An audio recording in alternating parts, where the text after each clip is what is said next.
আজকে আমি ডিম দিয়ে একটা রেসিপি করব, ডিম ভুনা দিয়ে একটা রেসিপি করব, ডিম পোলাও করব আমি।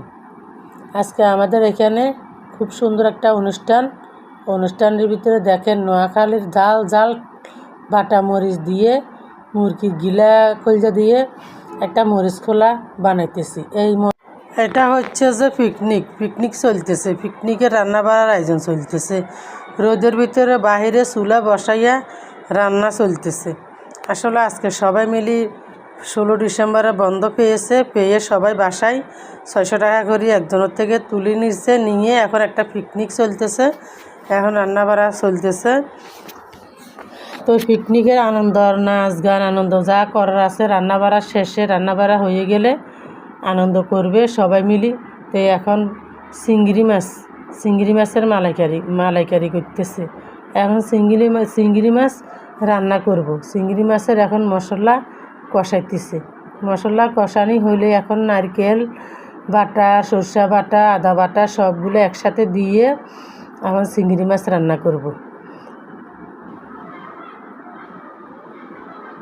প্রায় জল আসি যাবে, অর্থাৎ মানে পানি আসি যাবে, সেরকম একটা রেসিপি এটা।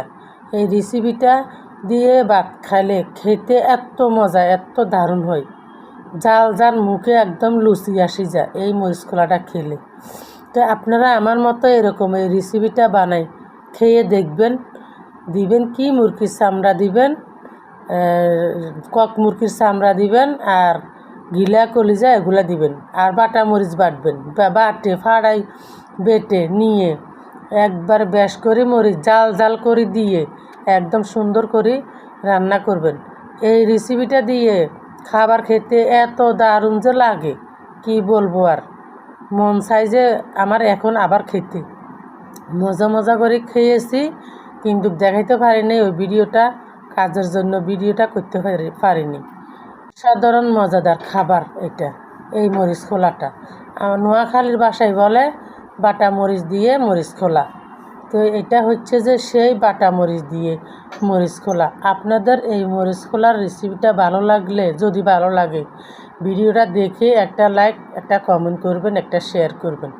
যদি ভালো লাগে শেয়ার করবেন, আর ভালো না লাগলে ভিডিওটা উপরে ডাক্কা মারি তুলে দিবেন। কারণ তো আমার এমনিতে ভাগ্যটা ভালো, আমার ভিডিও সবাই উপরে তুলি একবার 10তলা বিল্ডিংয়ে তুলে দেয়।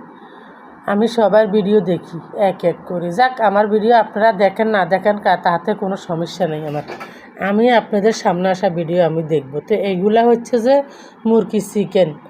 এই চিকেনের ভিতরে বাদাম বাটা, নারকেল বাটা, মশলা যা আছে সব কিছু বেটে